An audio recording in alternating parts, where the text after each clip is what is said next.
My wife Erin is here with me today, father of two boys, Caden and Logan, and co-founder of the Love Logan Foundation. Today I share the heart-wrenching story of my son Logan and the devastating impact that fentanyl has had on our family. On Valentine's Day in 2021, my family's life changed forever. Nothing could have prepared us for the heartbreaking pain from the loss of a son and a brother. Logan, at just 19 years old, died alone in his dorm room at the University of Wisconsin-Milwaukee. He took what he thought was a 30 milligram oxycodone, but tragically, it was a counterfeit pill containing a lethal dose of fentanyl. I will never get the image out of my head of our family walking into his dorm room and seeing his lifeless body on his bed. There was a stuffed animal next to him. He was just a child. If there's anything as painful as the loss of a child, I cannot begin to imagine what that might be. Our hopes and dreams for Logan and our family were shattered, and we now live with the what ifs and the what could have been. We made it a priority to make our boys feel special, whether it was a birthday party, camping trip, family trip across the country, or cheering them on when they played their favorite sport, baseball. We were their biggest fans. Faith was also important to us, and attending church together was a priority. And Logan was full of life. He had an infectious smile and was very passionate about things like our cats, music, reading, and drawing. Logan was very kind-hearted and often helped others who were struggling. Logan also had his share of struggles with anxiety, being bullied at school, and later depression. We sought out help for Logan at an early age, and despite our best efforts, Logan fell victim to fentanyl. Logan was a bright and wonderful young man who deserved a future. We will always remember his smile, his spirit, and the love that he brought into this world. As mentioned, the pill Logan took was laced with fentanyl, a substance so potent and addictive that as little as 2 milligrams, equivalent to just a few grains of salt, can be lethal. Fentanyl is the #1 killer in our country for ages 18 to 45 and has contributed to approximately 150,000 deaths between the years 2022 and 2023. This is over 200 deaths per day.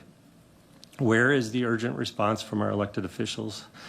In 2022, we lost an average of 22 teenagers per week from drug overdoses and poisonings, primarily driven by fentanyl. That is like losing one classroom each week for an entire year. Again, where is the response? Fentanyl overdoses and poisonings in Wisconsin from 2019 to 2021, the year Logan died, increased by almost 100%. Fentanyl does not discriminate by race, gender, or financial status. Every parent and person in this room or any other room in America is at risk of being impacted by this epidemic. You are likely to hear these tragic experiences shared from a parent's perspective like mine, but let us not forget the often overlooked impact this is having on those who have lost siblings. They have an entire lifetime with that brother or sister taken from them. Families are being torn apart. There is also a battle against stigma associated with these deaths, which I know hinders efforts to combat this poison. These are sons, daughters, grandchildren, brothers, and sisters we are losing. They deserve a chance to recover, or like Logan, deserved a chance to learn from their mistakes. With fentanyl, they die before they even get a chance. This epidemic deserves more attention and a response as strong, bold, and determined as other issues have received in recent years.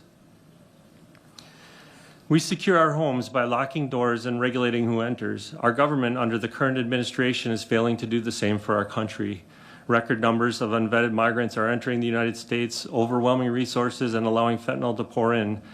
Mexican cartels are operating just south of our border, and they are the main organizations manufacturing and distributing illicit fentanyl. These cartels, driven by greed, have no regard for the lives lost from the poison they are pawning.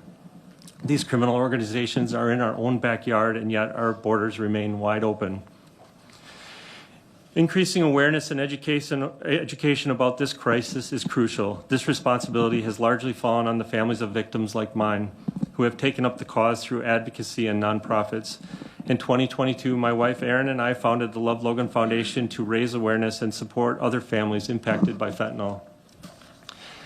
We want to end these tragedies like the young man who died just 9 months after Logan in the same dorm building from the same type of pill. Again, the same school, same dorm, 9 months later. Where was the awareness? Our government must also step up to educate and raise awareness to protect families from fentanyl. As I mentioned earlier, fentanyl is the #1 cause of death in our country for ages 18 to 45, with over 200 lives lost each day. Given those numbers and the drastic increases in fentanyl-related deaths at even younger ages, there is an urgent need for comprehensive strategies to combat this crisis. Our families deserve better, and that starts with better border policies and a commitment from our leaders to prioritize the fight against fentanyl. We cannot continue to lose our children to this preventable tragedy. Aaron and I learned the hard way that there is no level of involvement, number of vacations, Sunday school lessons, amount of money, or parental love that can eliminate the threat of fentanyl from our families. We need our leaders, the guardians of our nation, to honor their oath of office by protecting our country and keeping our families safe. I lost my son, Logan, a wonderful human being who deserved to learn from that tragic mistake that took his life. Please remember my son and every other American who has lost their life to fentanyl poisoning. They are more than numbers and data. Each number represents a life lost, a family torn apart, and a missed opportunity for the current